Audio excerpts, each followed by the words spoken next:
ताडोबाच्या जंगलात एका उंच झाडावर काळे कावळे दादा आपले घरटे बांधून राहत होते. ते काय करायचे, सकाळी उठलं की आकाशात उंच उंच जाऊन विहार करायचे, जंगलात लांबपर्यंत उडत जायचे आणि फळे घेऊन यायचे. फळे खाऊन झाडाखाली असलेल्या नदीतले पाणी पिऊन शांत झाडावर झोपायचे. संध्याकाळ झाली की परत तेच, परत आकाशात उंच उडायचे, जंगलात लांबपर्यंत उडत जाऊन फळे घेऊन यायचे आणि फळे खाऊन नदीतले पाणी पिऊन शांत झोपायचे. असा त्यांचा नित्यक्रम होता. ते आकाशात उंच उडायचे, लांबपर्यंत उडत जायचे, त्यामुळे त्या उडण्याचा त्यांना गर्व झाला होता. ते काय म्हणायचे, अरे या जंगलात मीच सगळ्यात उंच उडत आकाशात जातो, लांबपर्यंत फळे आणायला मीच उडत लांबपर्यंत जातो, माझ्यासारखं उडणारं कोणीही नाही, सगळ्यापेक्षा मी उडण्याच्या बाबतीत एक नंबर पटाईत आहे, असे ते स्वतःला म्हणायचे. आणि या गोष्टीचा त्यांना गर्व झाला होता, अहंकार झाला होता आणि त्या अहंकाराने ते वागत होते. एकदा काय झालं, दुपारी झाडावर ते बसले होते, तेव्हा काय झालं, एक दोन बगळे दादा उडत उडत उडत आले आणि त्या झाडावर बसले. ते कसे बसले, हास्य फुस्य करत बसले. ते दमलेले होते, खूप त्यांना दम लागला होता.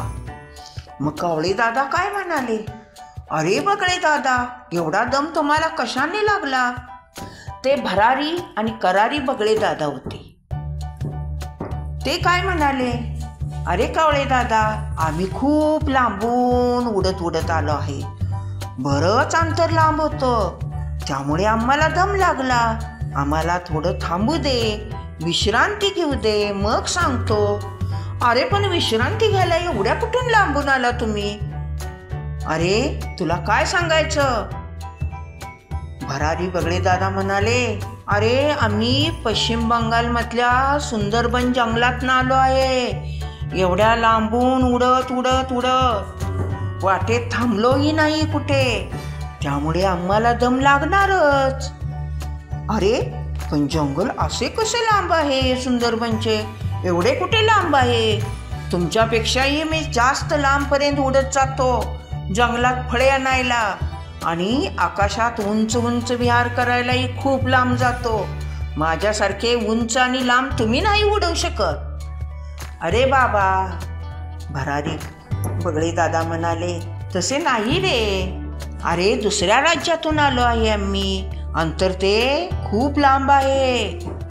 ते काही नाही, मला नाही वाटत एवढे लांब अंतर असेल.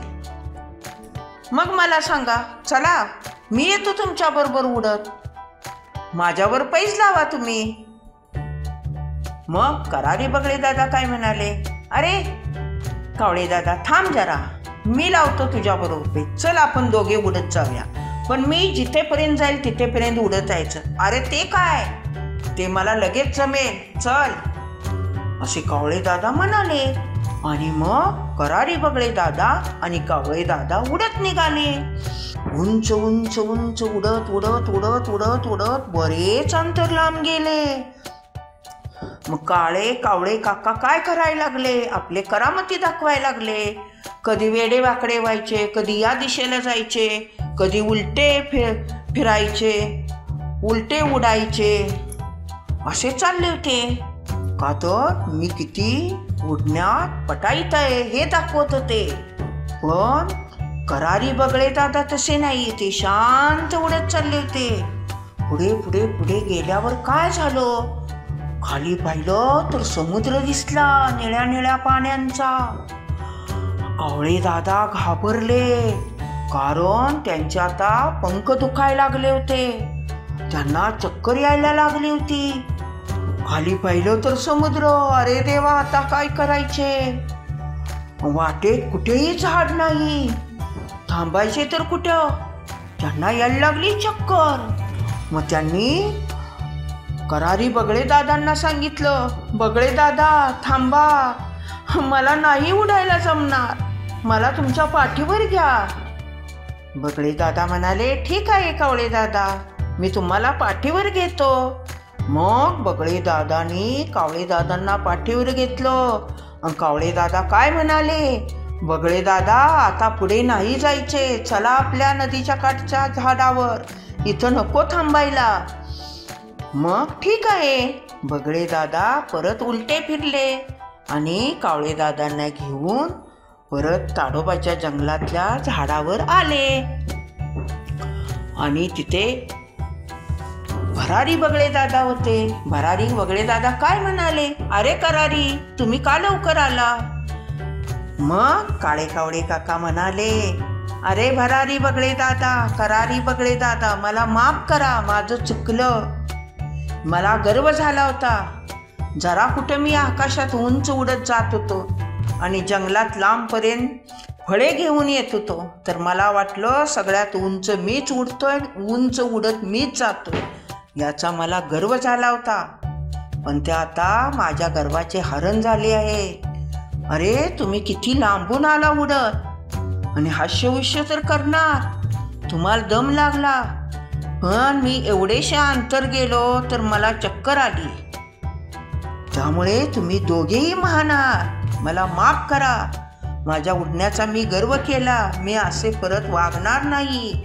माझ्यापेक्षा श्रेष्ठ तुम्ही दोघे आहात. उंच उडण्यात, लांबपर्यंत उडत जाण्यात माझा गर्व नाहीसा झाला. मग करारी आणि भरारी बगळे दादा म्हणाले, अरे कावळे दादा, जाऊ दे, असू दे, तुझ्या गर्वाचे हरण झाले, तुझी चूक तुला समजली, यात सगळं आलं, त्यात काय. परंतु एक गोष्ट लक्षात ठेव, इथून पुढं आपण करत असलेली गोष्ट आपल्याला जर वाटत असलं की आपण सगळ्यात श्रेष्ठ गोष्ट करतोय, पण हे मात्र लक्षात ठेवायचं, आपल्यापेक्षाही श्रेष्ठ गोष्ट दुसरे कोणीतरी करत असते. म्हणून शेरात सव्वा शेर कधीही असतो, हे लक्षात ठेवायचे.